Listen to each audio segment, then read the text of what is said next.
Chapter 8. Hungry Waters. That first day in the holiday house, with all its seasons and its spectacles, set the pattern for the many that were to follow. When Harvey woke the following morning, the sun was once again pouring through a crack in the curtains, but this time it lay on a warm pool on the pillow beside him. He sat up with a shout and a smile, and either one or the other, and sometimes both, remained on his lips for the rest of the day. There was plenty to do. Work on the tree house in the spring morning, followed by food and the laying of plans for the afternoon. Games and lazy hours in the heat of summer, sometimes with Wendell, sometimes with Lulu. Then adventures by the light of a harvest moon. And finally, when the winter wind had blown out the flames in the pumpkin heads, and carpeted the grounds with snow, chilly fun for them all out in the frosty air, and a warm Christmas welcome when they were done. It was a day of holidays. The third as fine as the second, and the fourth as fine as the third, and very soon Harvey began to forget that there was a dull world out beyond the wall, where the great beast February was still sleeping its tedious sleep. His only real reminder of the life he'd left, besides a second telephone call he'd made to his mom and dad just to tell them all was well, was the present he'd wished for, and received, that first Christmas, his Ark. He'd thought several times of trying it out on the lake to see if it would float, but it wasn't until the afternoon of the seventh day that he got around to doing so. Wendell had made a real glutton of himself at lunch, and had declared that it was far too hot to play, so Harvey wandered down to the lake on his own, with the Ark tucked under his arm. He half hoped in fact, to find Lulu down there to keep him company, but the banks of the lake were empty. Once he laid eyes on the gloomy waters, he almost gave up on the idea of a launching, but that meant admitting something to himself that he didn't wish to admit, so he headed on down to the shore, found a rock to perch on that looked less precarious than the others, and set his Ark on the water. It floated well, he was pleased to see.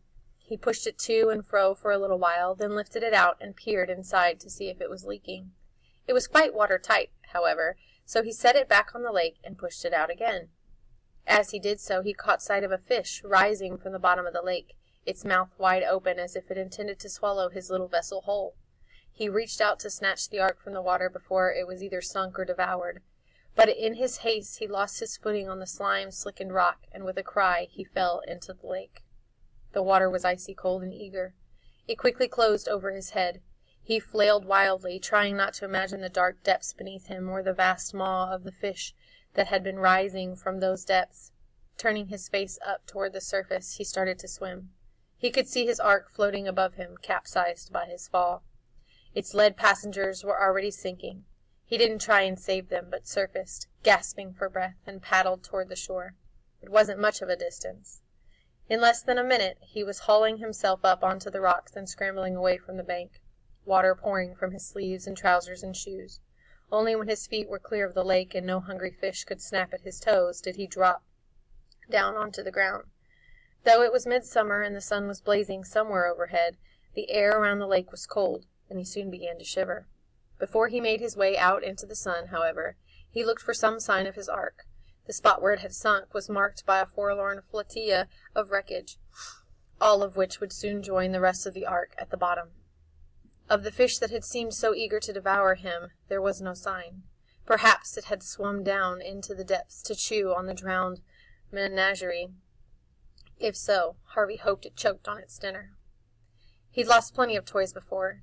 He'd had a brand-new bicycle, his prized possession, stolen from the step of his house 2 birthdays ago. But this loss upset him as much more, in fact. The idea that the lake now had something that he'd owned was somehow worse than a thief running off with his bike. A thief was warm flesh and blood. The lake was not.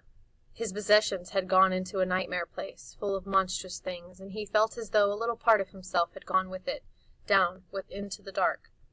He walked away from the lake without looking back, but the breeze that came to warm his face when he broke through the thicket, and the sound of birds that pleased his ear, could not keep from his mind the thought he'd tried to ignore when he'd gone down to the water. Despite all entertainments that the holiday house supplied so eagerly, it was a haunted place, and however hard he had tried to ignore his doubts and suppress his questions, they could be ignored and suppressed no longer. Whoever, or whatever, that haunter was. Harvey could not be content now until he'd seen its face and knew its nature.